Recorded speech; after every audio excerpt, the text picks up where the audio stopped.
Welcome to the Musa video blog. It says in Pirkei Avos, which Pirkei Avos is translated oftentimes as Ethics of the Fathers, something about anger. It gives different scenarios about one person who is quick to anger but quick to be appeased. And then you have the scenario of slow to anger, it's hard to get him angry, but it's hard to appease him. And then you have the scenario where the person is easy to get angry and hard to get appeased. And it says whatever it says about those things, but I'm not going to mention them right now. I would like to focus on the other case. It says someone who it's hard to get him angry, and when he gets angry, he's quickly appeased. Such a person is called a chassid. He is a pious individual. One second here, wait a minute. If you would ask someone, a pious individual, does he get angry?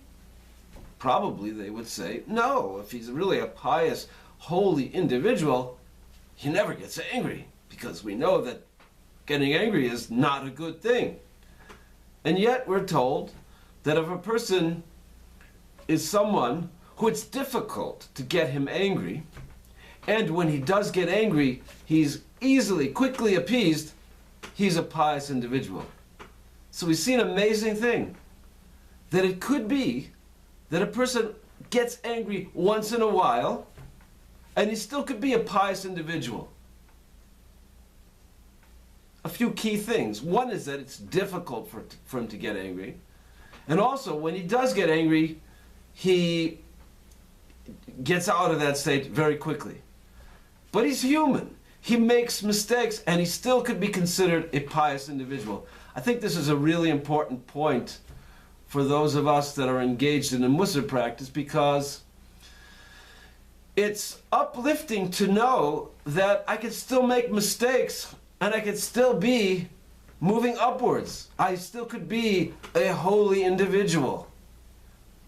As long as I keep spreading out the time that it takes to fall into whatever the thing that I'm falling into, and that I get out of it quickly. I've told people many times, when you learn Mussar, it doesn't mean overnight, suddenly you will change. But whatever that deficiency that you have, that weakness that you're working on, that midah that you want to rectify, as long as that when you learn Mussar, it takes you more time to fall into that trap, and when you do fall into it, it's not as intense, and after you fall into it, you're quicker to get out of it, you acknowledge the mistake, then you're moving forward.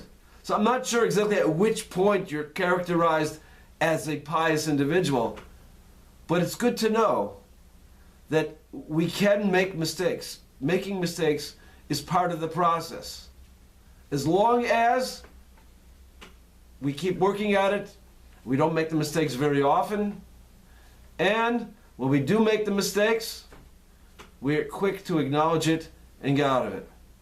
So, that's a very uplifting, encouraging thought in our Mussar practice. See you next time.